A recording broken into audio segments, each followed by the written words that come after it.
Sayyidina Muhammad wa ala alihi wa ashabihi ajma'in amma ba'du. Alhamdulillahirabbil alamin. Senantiasa kita panjatkan puji dan syukur kita kehadirat Allah Subhanahu wa taala atas limpahan karunia dan nikmatnya sehingga saat ini kita dapat bersama-sama berkumpul kembali untuk thalabul ilmi dan juga bersilaturahim bersama. Salam dan sholawat mari kita sampaikan pula untuk keluarga beliau, para sahabat dan segenap umat Islam yang senantiasa menegakkan risalah yang dibawa Nabi Muhammad SAW hingga akhir zaman. Kepada teman-teman semua, saya ucapkan selamat sore kepada Bapak Mkowim, juga Bu Sia, di mana pada sore hari ini kita akan melanjutkan short course Team Transforming kita dengan tema Interconnected and Integrated Entity. Untuk mempersingkat waktu, langsung saja kepada Bapak Mukawim untuk dan Integrated Entity itu. Kepada Bapak Mukawim, saya persilahkan. Bentar, ngecas dulu.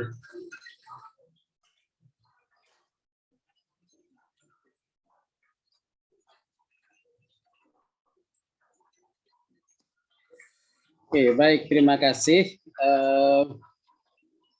Mbak Vina. Mas Didik, silakan dilanjutkan minumnya. Oh, kelihatan. Mbak Kutia, Mbak Asna, dan juga Kutia yang sudah hadir pada kesempatan sore ini. Ini pertemuan terakhir ya, Mbak Vina ya. Tapi untuk materinya masih ada ya. Jadi nanti untuk lebih lengkapnya tunggu di buku ya. Betul. Iya. Alhamdulillahirobbilalamin, kita bersyukur kepada Allah ya, kita bisa bersyukuri nikmat yang sudah kita terima yang diberikan oleh Allah. Kalau kita begitu nggak akan mungkin bisa kita bisa bertemu secara virtual ini. Di rangkaian saja atau salah satu kegiatan dari RK, tujuan utamanya adalah berbagi pengalaman dengan teman-teman semuanya. Bagaimana dulu pernah saya sampaikan, ini adalah lanjutan dari self transforming yang sudah dibukukan dan insya Allah sudah menjadi bahan dalam pelatihan ya. Pelatihan yang insya Allah minggu depan sudah masuk ke angkatan kedua. Ya, beberapa orang sudah mulai kontak untuk menjadi peserta, baik kepala sekolah ataupun guru. Juga nanti bagi yang mahasiswa yang mungkin mau ikut, monggo di Mumpung ya, karena ini baru masuk generasi awal untuk yang self transforming. Setelah melakukan perenungan refleksi tentang UMI, tentang siapa kita, dengan tema pokoknya adalah self transforming, maka alhamdulillah tim transforming juga sudah berjalan meskipun belum selesai ya, secara formalnya kita akhiri sore ini, tapi nanti total tulisan ada 30 ya.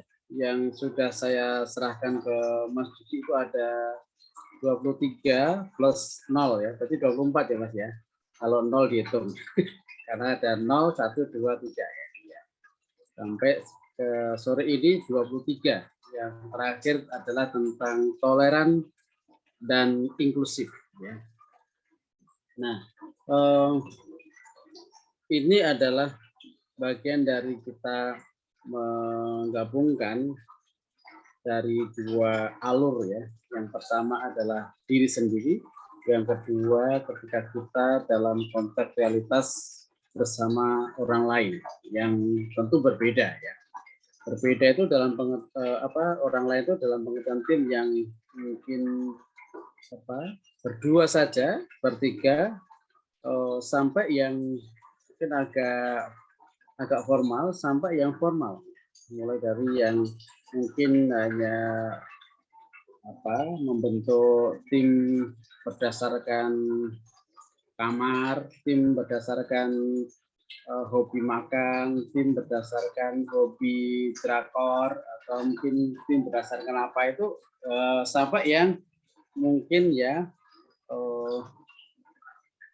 kayak kegiatan-kegiatan yang diorganisir oleh organisasi, baik organisasi yang kecil maupun besar. Itu semuanya adalah dalam konteks kita dalam berinteraksi atau membangun relasi dengan sekitar dalam konteks tim. Ya, tentu di situ ada afinitas, di situ ada kohesivitas, sehingga satu dengan yang lain itu merasa cocok untuk membangun kebersamaan dengan niat dan misi yang mungkin berbeda-beda tergantung pada kesepakatan masing-masing. Nah, beberapa hal yang belum selesai, artinya masih proses penulisan. Sampai sekarang 23 plus 0 lagi atau 24.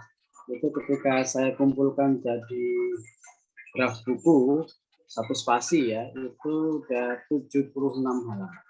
Ya. 76 halaman itu satu spasi ya. Jadi kalau nanti ditambah 7 lagi ya Mas ya. 7 kali 3 halaman, berarti 21 halaman. 21 ya lebih dari 100 ya. Lebih dari 100 halaman. Nah, ini berarti lebih tebal dari yang self transforming, karena self transforming itu waktu dikumpulkan jadi satu hanya sekitar 60 halaman. 68 atau berapa ya. Jadi ini akan lebih tebal lagi. Ini lagi menjadi filosofi ketika kita membahas tentang soft skill interpersonal. Insya Allah hampir semua isu tentang interpersonal secara filosofis itu ada di buku yang baru nanti, yang tim transforming. Nah, bukunya judulnya nanti seperti apa masih kita pikirkan, apakah namanya tetap tim transforming dengan ada judul subtitle kecilnya atau seperti apa. Termasuk pengantarnya juga siapa saya masih belum ini ya cari ya.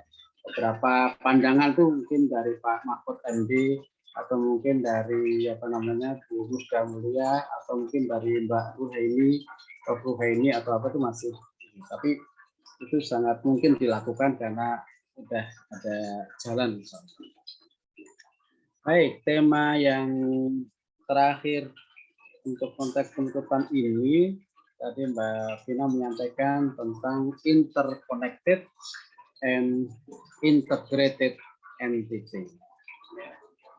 Saya mengambil ini terinspirasi dari perkembangan studi Islam yang di sana itu beberapa istilah muncul. Istilah yang awal muncul adalah single entity.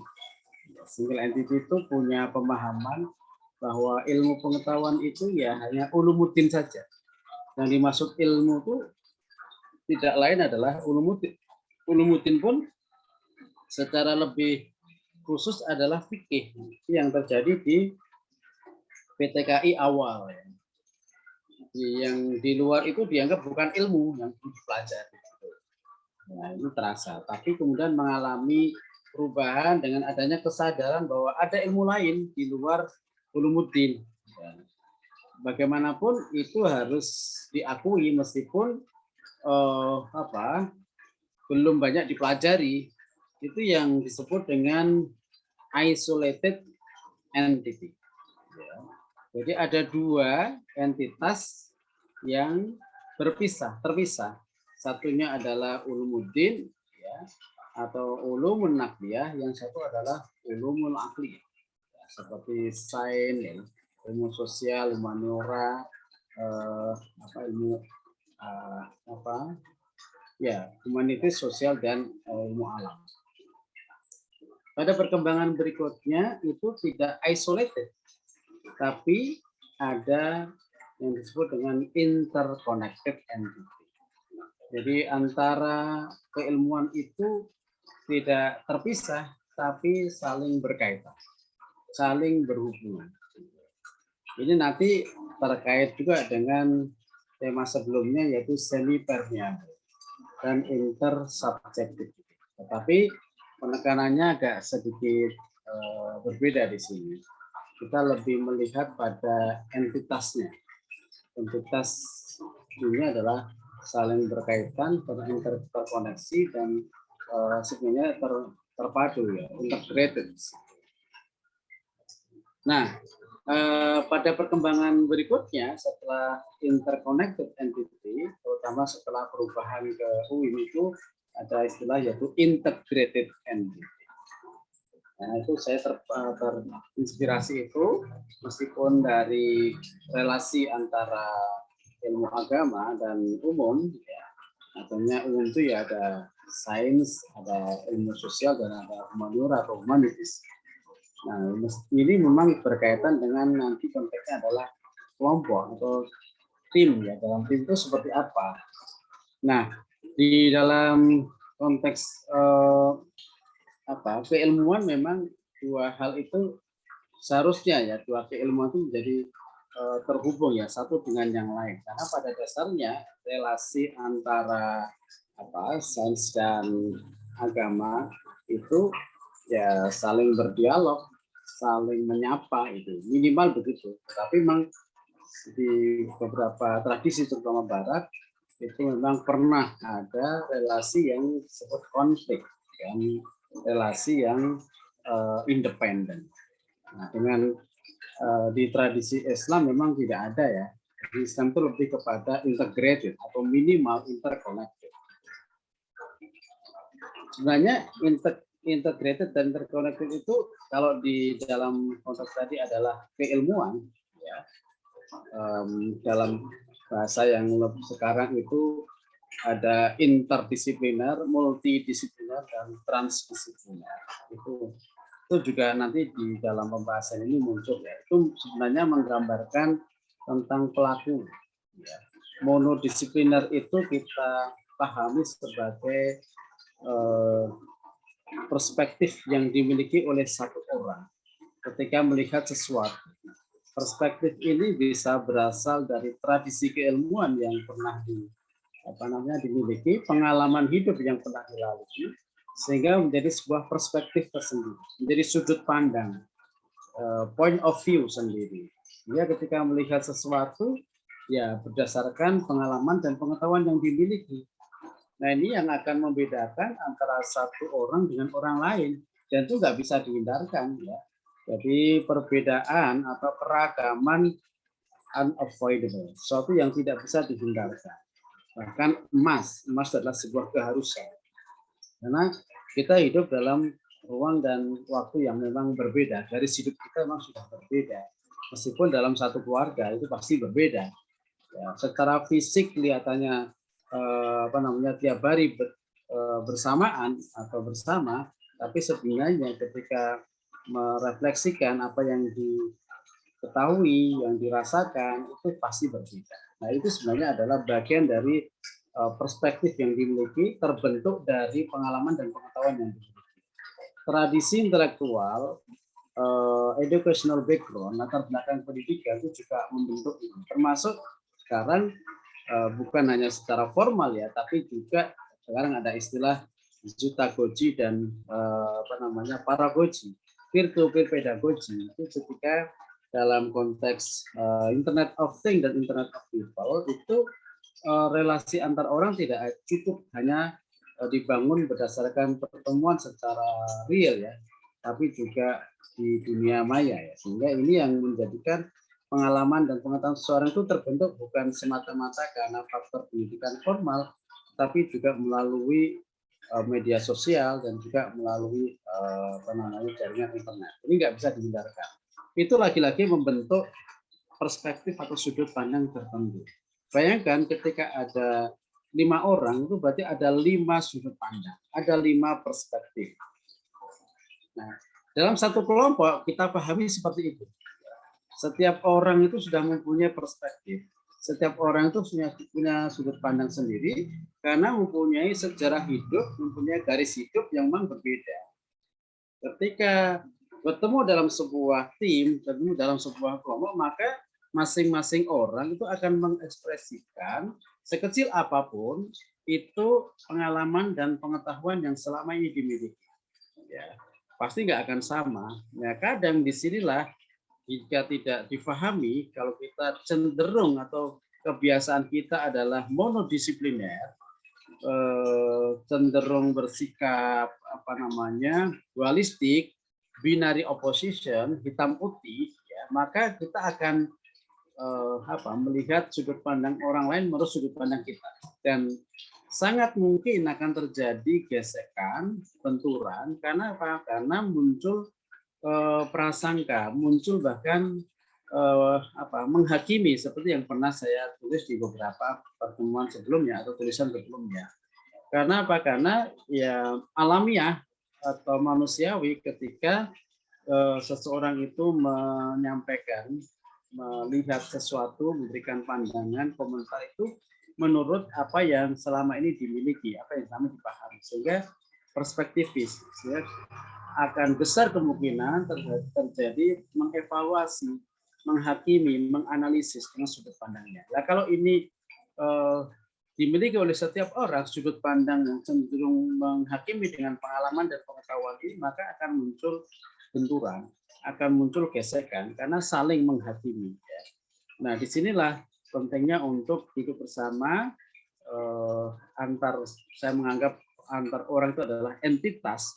Antara entitas ini harus mau dengan rendah hati mencoba untuk memahami satu dengan yang lain, sehingga terhubung, ya. Mengapa kok si A mempunyai sifat seperti itu, karakter seperti itu? Mengapa kok dia mempunyai kebiasaan seperti itu? Pasti ada alasan, pasti ada saat di mana dia itu sangat terpengaruh atau terbentuk dengan karakter seperti itu. Nah, ini akan kemampuan atau keberanian untuk menurunkan ego itu penting. Akhirnya terjadi disitulah relasi satu dengan yang lain yang saya sebut dengan interkoneksi tadi.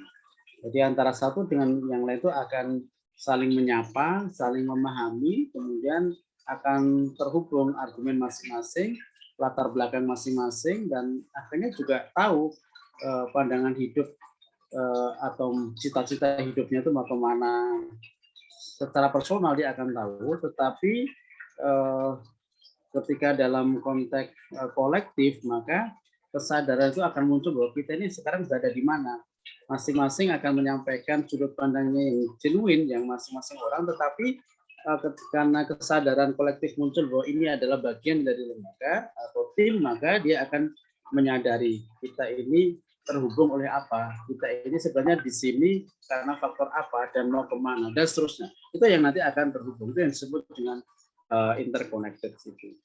Masing-masing masih punya identitas diri, tetapi keunikan dan keistimewaan itu tidak kemudian membuat dia memaksakan diri sehingga harus diakui atau bahkan ya menganggap keistimewaan orang lain sebagai di bawahnya atau lebih rendah dan sebagainya.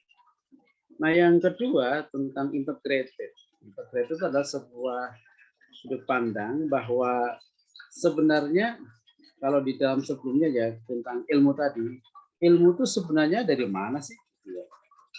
Nanti kan bicara tentang ontologi, ini bicara tentang epistemologi dan bicara tentang aksiologi. Kalau keilmuan itu bicara tentang ontologi, hakikat ilmu itu sebenarnya apa sih? Ilmu itu kan hakikatnya milik Tuhan. Tuhan atau Allah menciptakan ayatnya melalui ayat qauliyah dan ayat kauniyah untuk dibaca. Itu dibaca secara kritis.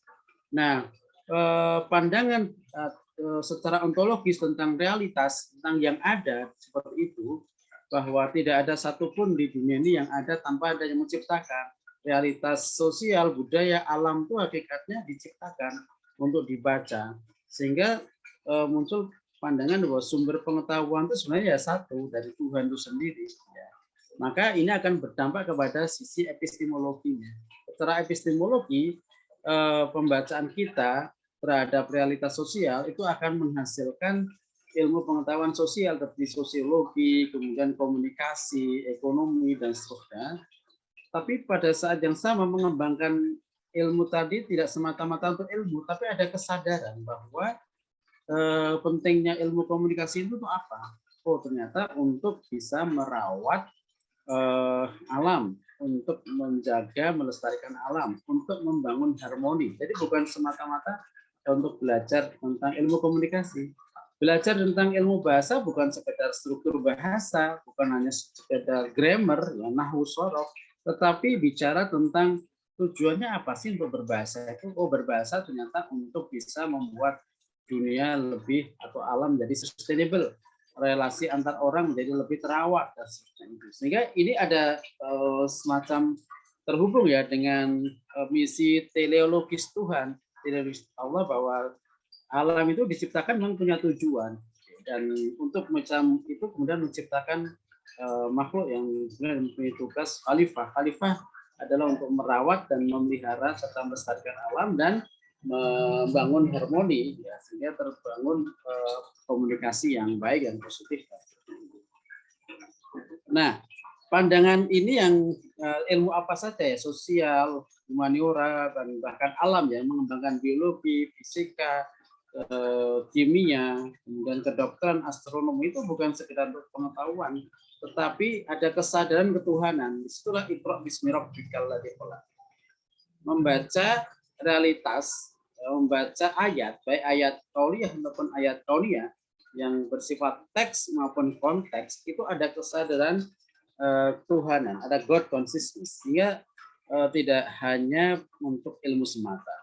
Ini yang kemudian menghadirkan pengembangan ilmu itu memang punya tujuan untuk membuat manusia lebih menjadi diri yang bermanfaat, menjadi orang yang menebarkan nilai-nilai positif dengan ilmu itu sendiri, memecahkan problem, mengatasi tantangan yang ada dan seterusnya. Ini yang itu pandangan secara integrated seperti itu. Sehingga ilmu pada dasarnya ya satu, tidak terpisah karena punya misi yang sama. Cuman cara kerja itu pendekatannya bisa berbeda, nggak ada masalah. Gitu ya. Nah, kalau ini dikaitkan dalam konteks kelompok, sebenarnya hakikat tiap orang, entitas tadi kan saya paham sebagai anggota kelompok, itu sebenarnya antar orang itu punya misi yang sama. Setiap orang itu sebenarnya diciptakan oleh Allah sama tujuannya, sama-sama menjadi khalifahnya, sama-sama untuk membangun harmoni dan merawat alam.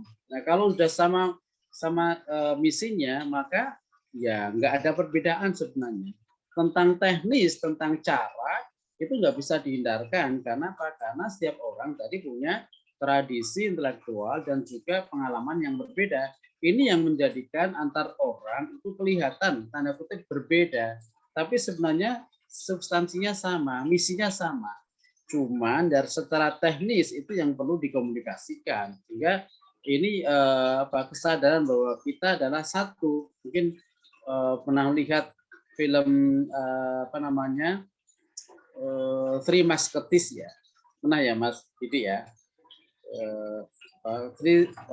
tiga orang yang mengenakan topeng gitu ya, Three Musketeers ya. Bukan Sri Mas Kentir, bukan. Kentir gitu. Aku cara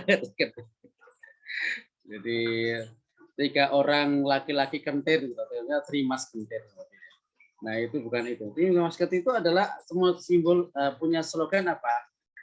One for all for one. Gitu ya. Itu. Jadi satu untuk semua, semua untuk satu. Itu adalah hakikat ya. Itu adalah sebenarnya bicara tentang integrated seperti itu. Bahwa dalam satu kelompok itu hakikatnya adalah satu. Dan satu untuk semua. Kenapa? Karena ketika kita melakukan itu, peran kita apapun, di divisi apapun, sebenarnya untuk kebersamaan. Ya. Hasilnya bukan untuk kita, tapi untuk tim. Begitu juga ketika banyak orang ya melakukan itu, sebenarnya mereka melakukan itu untuk kita. Jadi misalnya saya melakukan sesuatu itu untuk bersama, yang lain melakukan juga manfaatnya untuk saya juga. Jadi itulah sebenarnya spirit integrasi seperti itu tuh menjadi semacam paradigma integrasi. Sehingga tidak lagi ada perbedaan, apalagi saling dikontraskan, saling diperdebatkan seperti itu. Nah, kalau ini bisa dipegang, bisa terus dilanjutkan, maka tim ini akan sustainable. Jadi kalau tema saya yang terakhir di tim transforming adalah sustainable team ya. Ini dipilih Mbak Asna untuk tema sore ini adalah tema ke-25, itu interconnected dan integrated entity. Kalau yang 24 ya, yang ini sedang satu itu adalah compassionate code ya. Itu. Jadi nanti kalau kata Bu direktur ya, direktur RK itu nanti untuk lebih lengkapnya yang 7 yang belum saya sampaikan itu silakan nanti di buku secara lengkap ya, karena insya Allah setelah jadi ya minggu depan insya Allah akan jadi segera di layout dan akan minta pengantar beberapa orang, kemudian akan segera di layout dan akan menjadi bahan bacaan selain juga untuk inspirasi dalam pelatihan. Saya kira itu triggernya Mbak Vina ya. Terima kasih. Saya kembalikan Mbak Vina. Oke, baik. Terima kasih saya sampaikan kepada Bapak Mukawim atas penyampaian materinya yang sangat mencerahkan ya, di mana interkoneksi antara ilmu pun itu bisa bersambung dengan tim transform. Nah, setelah sesi penyampaian materi yang disampaikan oleh Bapak Mukawim telah usai, kita lanjutkan kepada sesi tanya jawab. Nah, kepada teman-teman yang mempunyai pertanyaan terkait materi hari ini, bisa silahkan open mic atau raise hand terlebih dahulu, atau mungkin bisa dituliskan di room chat pertanyaannya. Monggo silakan kepada teman-teman.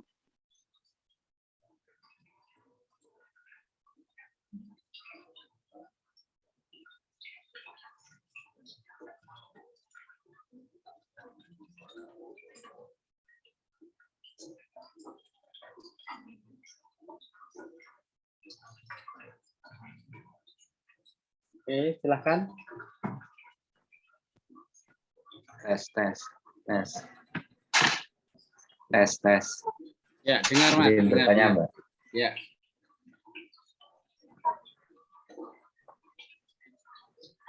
Masuk nih suara saya. Oh, jelas kok, jelas. Oke, baik, terima kasih. Pertanyaan saya ini mungkin nggak tahu ini terkait dengan materi sore ini atau enggak. Kayaknya enggak deh, tapi masih berbau tentang permasalahan dalam tim. Ya. Ini saya mau tanya perihal ini ada ilustrasinya terlebih dahulu ya. Ya. Jadi kadang-kadang anak-anak zaman sekarang itu merasa jenuh, bosan, dan merasa ingin ingin rehat lah namanya, ingin rehat, dan kalau bahasanya hilang untuk healing. Nah, itu dalam sebuah tim. Jadi mereka ingin ya saya sudah jenuh, sudah capek, menghilang dulu lah. Nah, itu menurut pandangan Bapak itu saya nopo mboten atau bagaimana? Mungkin itu dulu, Pak. Oke, terima kasih. Baik, langsung ya Mbak Vina ya. Oke, terima kasih Mas Didik atas pertanyaannya yang luar biasa ya. Hilang untuk healing, wah luar biasa ini. Ya, tadi di beberapa uraian meskipun secara singkat ya saya sampaikan bahwa setiap orang itu punya keunikan, punya keistimewaan.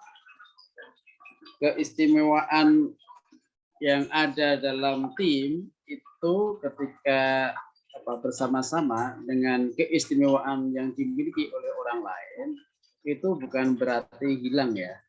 Setiap orang itu masih tetap punya identitas ya. Toleransi kan juga gitu ya. Setiap orang itu udah punya identitas, bahkan identitasnya kuat.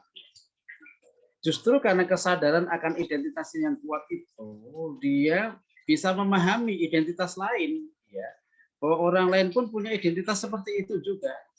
Bahkan bisa lebih rinci lagi.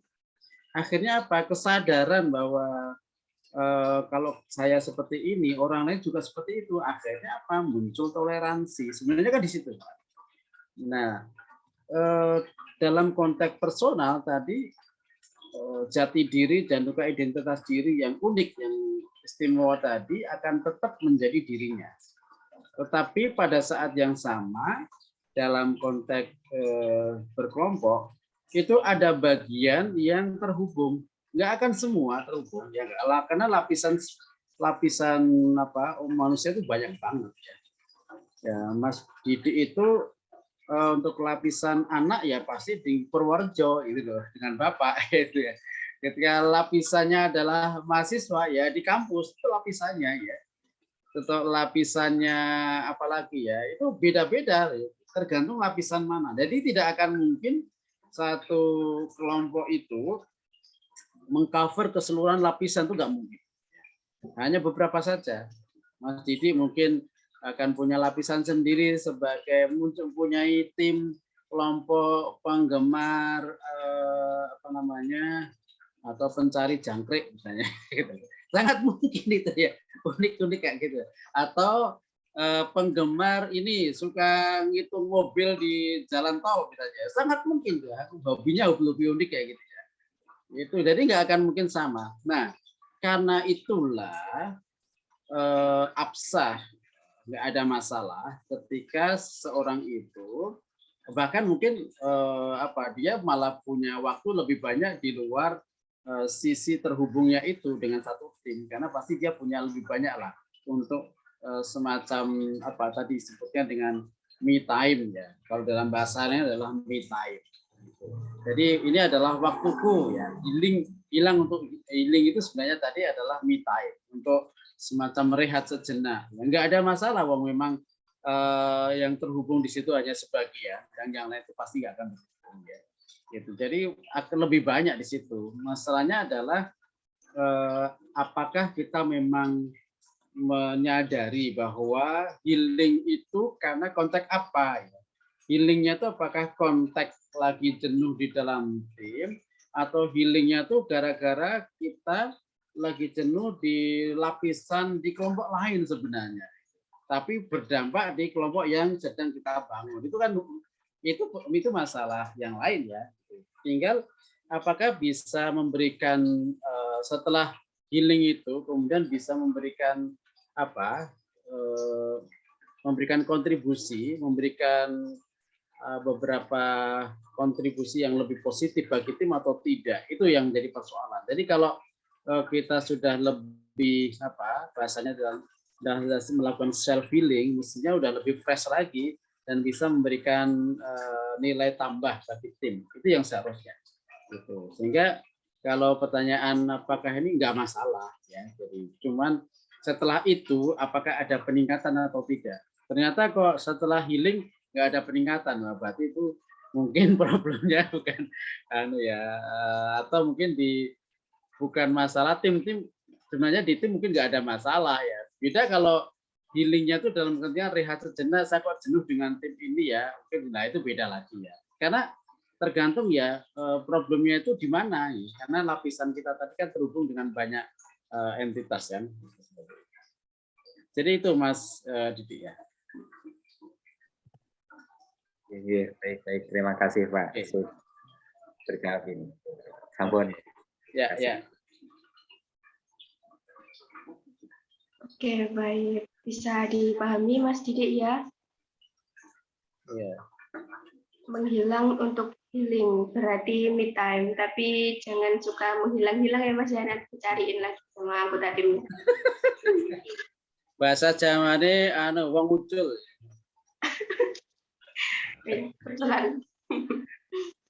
Oke, selanjutnya mungkin kepada teman-teman lain yang ingin menyampaikan pertanyaannya terkait tema pada sore hari ini, yaitu interconnected and integrated entity ataupun hal lain terkait tim transforming, bisa ditanyakan.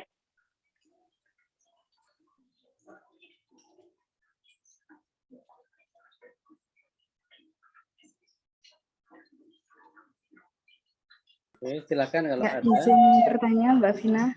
Oh iya. Ya, begini tadi kan disampaikan sama Bapak Mkawi bahwa setiap manusia itu kan berhubungan dengan orang lain, makhluk sosial. Nah, tadi kan juga berkaitan dengan tema kita ya, interconnected.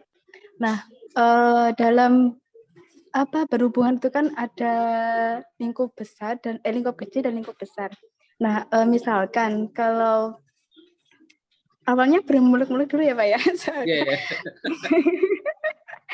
Iya, gitu. Itu kan kadang kalau kita berhubungan ada yang lingkup kecil dan lingkup besar. Nah, dalam lingkup kecil itu kan misalkan kita misalkan kalau orang Indonesia itu kan sudah paham semua dengan bahasa, misalkan salah satu bahasa. Nah, itu kalau saya itu pernah dengar itu kalau negara Cina itu mereka itu tidak tahu bahasa selain bahasa Cina. Nah, itu kan merupakan salah satu problem untuk kita berkoneksi dengan negara lain. Nah, dari pernyataan tersebut, menurut Bapak Ungkoy bagaimana ya? Oke, ya. Berarti ini ada asal lebih ke lingkup yang lebih besar ya. Jadi relasi yang lebih besar. Sebenarnya dalam konteks yang lebih kecil juga ada ya. Jadi saya melanjutkan yang saya sampaikan termasuk menjawab Mas Didik tadi. Sebenarnya setiap orang itu tidak akan bisa ya melebur penuh ya kepada orang lain, itu juga bisa, alias menghilangkan identitas diri atau menghilangkan itu sebenarnya nggak bisa sebenarnya ya, kecuali dalam keadaan tertekan, dan itu pun nggak bisa. Paling tidak jiwa seseorang tuh nggak akan bisa ditarik, pikiran orang tuh nggak bisa, mungkin fisiknya kelihatan ya, tetapi sebenarnya jiwanya itu nggak bisa. Kita nggak bisa mengurung jiwa, kalau itu nggak bisa mempengaruhi, apalagi kok sampai sama persis detail itu nggak akan bisa. Nah, ini artinya apa? Artinya sebenarnya dalam konteks yang kecil pun ada sisi yang kita itu memang nggak boleh diketahui oleh orang lain, gitu ya.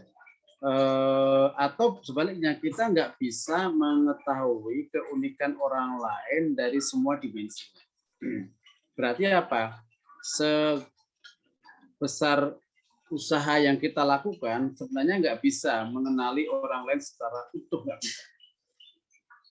Mafhum mukhalafahnya apa? Kita itu mengenali diri sendiri aja itu nggak bisa kok secara utuh ya, apalagi mengenali orang lain. Itu jadi simpel aja. Yang punya diri sendiri aja itu, sampai ada yang menulis buku Karel Alexis itu dengan The Unknown Man, manusia misterius, itu kan peraih Nobel, itu menunjukkan bahwa tidak ada satupun sejak dulu para filosof pakar yang mampu mendefinisikan secara utuh tentang siapa manusia, tentang siapa diri kita. Nah, apalagi dengan orang lain ya, itu nggak akan bisa. Nah, artinya kita sebenarnya punya sisi yang kita nggak bisa dikenali orang lain, atau bisa juga kita nggak mau dikenali orang lain, yang membuat orang lain juga harus lebih kenal dengan kita dengan cara yang berbeda ya, itu karena kan ada sisi yang memang kita tidak mau orang lain tahu dan sebagainya. Nah, dalam pengertian yang lebih, tentu alasannya macam-macam ya. Alasannya itu bisa saya ingin menjadi diri sendiri, saya ingin menjadi lebih teraktualisasi diri dan sebagainya, itu nggak ada masalah. Dalam konteks yang lebih luas tadi, sebenarnya bukan hanya Cina ya. Jadi banyak negara yang sebenarnya tidak bisa belajar, tidak menguasai bahasa asing. Bahasa asing itu bukan hanya Inggris ya. Bahasa asing itu ya bahasa yang memang tidak dikenali karena mempunyai kebiasaan bahasa yang berbeda. Kita menjadi bahasa Madura, kalau saya bahasa asing ya. Bahasa Ambon menurut saya bahasa asing, kalau sebagian. Bahasa asing itu semua yang di luar diri kita yang tidak kita pahami. Ya. Dalam konteks antar negara, ya ada Cina, ada Mandarin, ada Jepang, ada Korea, ada Prancis, Jerman, Belanda, dan seterusnya. Di banyak tempat bukan hanya Cina ya, itu di Prancis juga ya, kecenderungan untuk menggunakan bahasa Prancisnya itu lebih kuat. Dia tidak mau menggunakan bahasa Inggris. Di Jepang juga begitu ya. Banyak di orang-orang Jepang yang nggak bisa bahasa Inggris. Di Thailand juga gitu. Saya waktu ke Thailand juga untuk apa ya, pada level rektorat loh ya, itu diajak berbicara pakai bahasa Inggris nggak bisa. Nah, bisanya bahasa Thailand. Artinya apa? Itu bukan berarti nggak mau belajar, bukan. Tetapi pasti ada alasan, pasti ada argumen, misalnya tentang nasionalisme atau identitas diri agar lebih menjadi kuat ketika terhubung dengan identitas yang lain dan seterusnya. Itu alasannya berbeda-beda. Tetapi perbedaan itu kalau dalam konteks relasi tadi ya, baik konteksnya kecil ataupun yang besar antar negara tadi, seharusnya tidak menghalangi seseorang untuk terhubung. Cuman kalau yang ini menghubungkan lebih cepat dengan bahasa, seharusnya ya tujuannya akan lebih mudah, lebih enak kalau juga memahami bahasa. Karena kalau diterjemahkan oleh orang lain bagaimanapun itu sudah mengalami distorsi sekecil apapun. Karena pilihan atau diksi kata yang dipakai pasti akan berbeda-beda ya, karena tergantung pada pikiran atau perasaan masing-masing orang. Sehingga tentang penggunaan bahasa sesuai dengan identitasnya masing-masing sebenarnya sah ya, nggak ada masalah. Kita jumpai di banyak negara begitu ya. Inggris, termasuk Indonesia, memang yang paling banyak Inggris ya. Inggris itu yang memang lebih banyak digunakan sebagai bahasa internasional. Indonesia juga bukan berarti ketika kita keluar itu harus menghilangkan jati diri dan identitas bahasa Indonesia ya. Saya menemukan beberapa mahasiswa ya, misalnya di UAD itu mereka belajarnya bahasa Indonesia. Jadi sebelum masuk ke belajar ke universitas itu dia harus di training bahasa Indonesia. Di UIN juga gitu saya kira ya, ada beberapa mahasiswa asing yang harus masuk di pusat bahasa agar paham. Itu artinya apa? Karena yang dipelajari Indonesia di Indonesia ya mereka harus belajar tentang bahasa Indonesia. Ya yang menjadi catatan adalah makna internasional, makna global itu seperti apa? Bukan problem bahasa sebenarnya, tapi internasional itu adalah wawasan global. Kita bisa menguasai isu-isu global dan bisa ikut andil dalam menyelesaikan sekecil apapun peran kita. Jadi bukan hanya masalah bahasa. Selama ini kita sering pahami kalau internasional itu bahasa asing. Sebenarnya enggak. Itu hanya salah satu bagian saja menjadi go internasional itu. Kenapa? Karena wawasan kita yang internasional atau global itu bagian dari standar terstandar internasional. Saya kira itu ya Mbak Asna ya. Iya Pak, jadi bahasa itu bukan menjadi problem, tapi sekarang kan zaman semakin canggih, mungkin bisa menggunakan Google Translate Ya, atau mungkin lainnya gitu. betul Ya. sekali ya.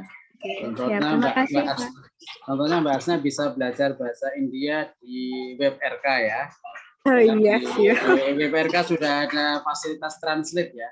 Mau tulisan-tulisan saya itu ditranslate ke Prancis, Arab, sudah bisa semuanya. Oke, siap. Terima kasih, Pak. Oke, baik. Terima kasih Mbak Asna atas pertanyaannya. Dan saya juga baru sadar ya kalau ternyata bahasa sesama Indonesia pun kalau nggak bisa ya dinamakan bahasa asing ya. Kalau bahasa Sunda nggak bisa, jadinya bahasa asing juga. Nah, masih ada waktu sekitar 10-15 menit. Mungkin kepada teman-teman yang ingin bertanya lagi, dipersilahkan.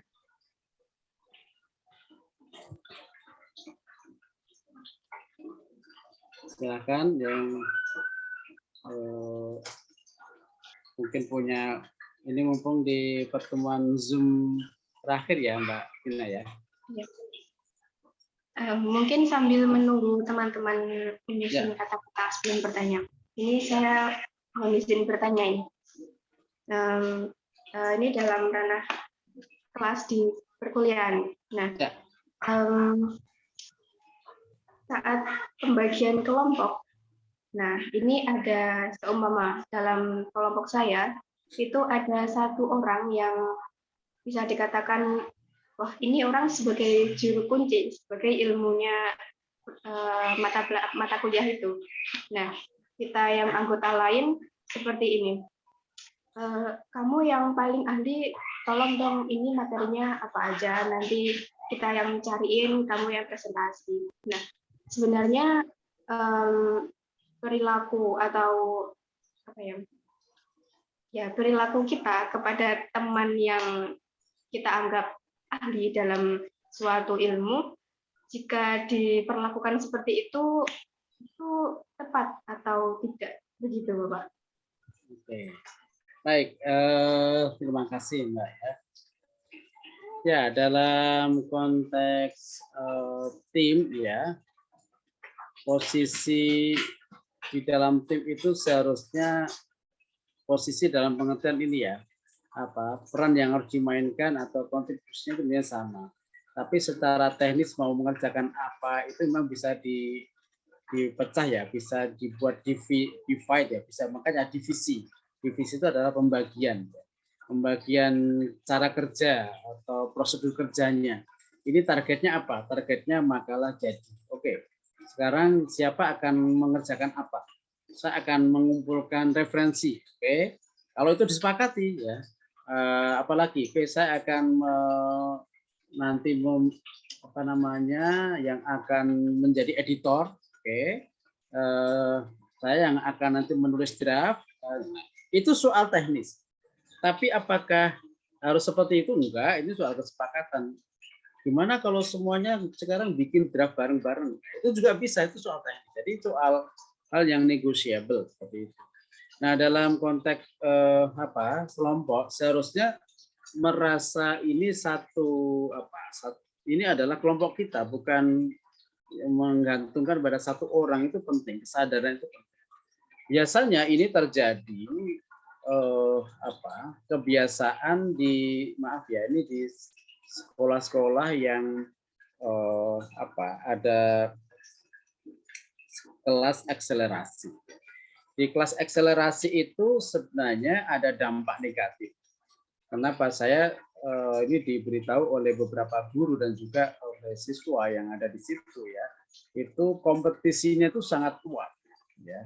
Jadi ketika satu orang itu tahu, dia nggak mau memberitahu yang lain. Ya, kenapa? Karena nanti takut tersaingi. Ya, nanti kalau orang lain tahu, berarti saya menjadi nggak tahu, saya menjadi nggak hebat lagi. Nah itu kompetisi seperti itu kuat dan sebenarnya ini nggak sehat ya. Kenapa? Karena menjadikan seakan-akan ya tanda kutip itu yang penting menang sendiri. Ya. Yang lain nggak menang itu bukan urusan saya. Ibaratnya yang lain gagal atau nyungsep ya itu bukan urusan saya. Itu urusan ibaratnya urusan sendiri-sendiri. Nah, dalam konteks tim nggak bisa seperti itu. Dalam konteks tim ada orang yang memang pintar itu kan sebenarnya relatif ya. Pintar dalam hal apa ya, gitu ya. Karena itu ada kecerdasan majemuk itu sebenarnya untuk lebih menekankan bahwa setiap orang itu sebenarnya adalah istimewa. Setiap orang itu sebenarnya adalah hebat di bidangnya masing-masing. Cuman kehebatan itu ukurannya apa? Oke, hebat kamu dalam hal dalam tim kamu tuh paling cocok ya seksi konsumsi ya, suka bikinin kopi gitu loh, bikin jika ini ya katanya seksi wirawiri ini cocok ini loh. Itu bukan berarti dia nggak berperan, loh sangat berperan, kalau nggak ada itu nggak akan jalan misalnya itu ya. Kemudian bisa juga ini bidangnya adalah bidang bersih-bersih, itu sangat penting. Cuman apakah memang itu sepakati atau tidak, sehingga tidak ada yang merasa dirinya paling hebat, sebenarnya nggak ada di situ. Nah, untuk menghilangkan ego yang berlebihan karena menganggap paling pintar dan tanda kutip jaga kayak itu, seharusnya bagi yang sudah tahu itu kemudian berbagi apa yang sudah diketahui. Kenapa? Karena bagaimanapun ini dibuat atas nama tim. Ketika nanti presentasi juga presentasi kan atas nama tim, bukan 1-2 orang. Kalau udah 2 orang namanya kan itu individual. Jadi kalau udah atas nama tim, ya yang nggak bisa dia belajar dengan yang bisa, yang bisa mengajari yang tidak bisa, sehingga setiap orang nanti punya pemahaman yang sama. Nah, bukti pemahaman yang sama ketika ditanya tentang sesuatu dia menguasai sama kami. Nah, itu yang untuk mengurangi ego orang yang kecenderungannya memang dianggap pintar, karena memang kecenderungan orang yang pintar seperti itu, cenderung egois ya. Soft skill-nya memang kurang, tentu tidak semuanya ya. Ini kan hanya kecenderungan pada umumnya aja. Tapi kalau ini bisa diturunkan egonya dengan ini adalah milik bersama, milik tim, maka dia akan berbagi. Dan bahkan nanti ketika presentasi, bukan orang yang paling pintar yang presentasi, justru yang orang lain itu yang presentasi. Nah, tugas yang paling tahu tadi mengajari, menyiapkan agar nanti atas nama tim bisa bagus. Yaitu untuk mengurangi tadi ego 1-2 orang tadi. Itu Mbak Vina ya. Oke, baik. Terima kasih Bapak atas jawabannya. Jadi intinya sebenarnya boleh, tapi asalkan disepakati. Betul nggak, Pak? Iya. Terima kasih. Mungkin teman-teman ada yang ingin bertanya lagi.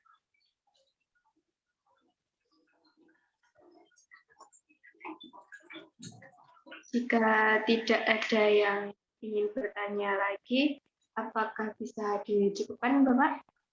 Ya, bisa. Oke, baik. Terima kasih. Mungkin saya closing dulu ya, nanti saya serahkan ke Mbak Vina. Oh, oke. Monggo, Bapak. Untuk Baik, closing. Alhamdulillah kita bisa bersama-sama belajar. Yang ini satu kesempatan yang luar biasa. Saya diberi kesempatan untuk berbagi pengetahuan, berbagi pengalaman dengan teman semuanya dalam grup tulisan di website itu udah diupdate ya, udah di ini Mas ya, diupload ya Mas itu ya. Yang ke-23 udah ya. Oke, kalau yang jelas hari ini ya itu sudah ke-23 plus 0 berarti 24 ya. Ada 24 yang sudah saya share. Ada 7 yang nanti tersisa sudah saya proses ya. Dan nanti secara lengkap teman-teman bisa membaca di buku yang insya Allah setelah selesai Softcourse akan terbit seperti halnya self transforming yang sudah terbit, karena ini lanjutan ya, bagian tidak terpisahkan. Kalau yang pertama fokus pada intrapersonal, kalau yang kedua ini lebih pada interpersonal. Nah, karena itu dua ini harus menjadi satu kesatuan dalam diri kita. Kalau dalam kompetensi ini kalau menurut Prof. Suyitno ya, ketika memberikan pengantar endorse di self transforming, buku ini mengingatkan tentang kompetensi kepribadian yang selama ini terabaikan untuk para pendidik ya, baik guru ataupun dosen. Nah, saran dia memang membaca buku self transforming itu mengingatkan dan akan menjadi diri yang lebih meningkat kompetensi kepribadiannya. Dan untuk yang kedua ini nanti juga saya akan minta endorse juga ke Prof. Suyitno ya, dan juga Mas Zen, Direktur GTK, karena ini kan rangkaian ya. Kalau yang pertama lebih ke kompetensi kepribadian sosial, itu biar menjadi satu kesatuan. Itu soft skill ini memang jarang disentuh, alias 80% berhasil gara-gara ini, tetapi ternyata dalam realitasnya kurang mendapatkan perhatian atau tidak sebesar yang hard skill, padahal hard skill hanya menunjang keberhasilan 20%. Nah, mudah-mudahan dengan Softcourse ini itu bisa mengingatkan kita tentang pentingnya soft skill interpersonal dan kita bisa menjadi diri yang meningkat dalam konteks realitas yang majemuk. Saya kira itu, terima kasih atas kebersamaannya. Mudah-mudahan kita bisa melanjutkan di Softcourse berikutnya, karena saya punya ini ibarat trilogi ya. Itu ada self transforming, ada tim transforming, dan yang ketiga nanti adalah world transforming. Jadi mentransformasi dunia. Nah, saya kira saya udah buat rambu-rambunya. Nanti saya akan minta ya, kalau ini kan yang terakhir itu Softcourse yang wilayahnya adalah udah internasional, isu global. Saya nanti akan banyak minta pendapat. Mungkin pengantarnya juga ada teman-teman dari luar ya, dari luar negeri ya. Saya udah insya Allah akan lebih bermakna untuk bisa membuat dunia menjadi lebih baik. Sehingga 3 buku ini menjadi bahan yang memang menjadi satu kesatuan, mengubah diri sampai dengan mengubah dunia. Saya kira itu untuk ini. Sekali lagi terima kasih. Mudah-mudahan niat kita dimudahkan oleh Allah dan diberkahi sehingga memberikan jalan bagi kita untuk memberikan yang terbaik, yang positif dimanapun kita berada. Mohon maaf atas segala kekurangan. Kita ketemu di lain kesempatan dengan hal yang lebih baik lagi. Saya kembalikan Mbak Vina. Wallahu a'lam bishawab. Assalamualaikum warahmatullahi wabarakatuh. Waalaikumsalam warahmatullahi wabarakatuh. Waalaikumsalam warahmatullahi wabarakatuh. Baik, saya sampaikan terima kasih kepada Bapak Mukawim atas segala ilmu dan pencerahan yang telah disampaikan selama ini. Semoga Allah memberi kita ilmu yang barokah, manfaat di dunia wal akhirah. Terakhir dari saya, apabila ada kekurangan atau kelebihan dalam memandu acara pada sore hari ini, saya mohon maaf sebesar-besarnya. Sekian, wassalamualaikum warahmatullahi wabarakatuh. Waalaikumsalam warahmatullahi wabarakatuh.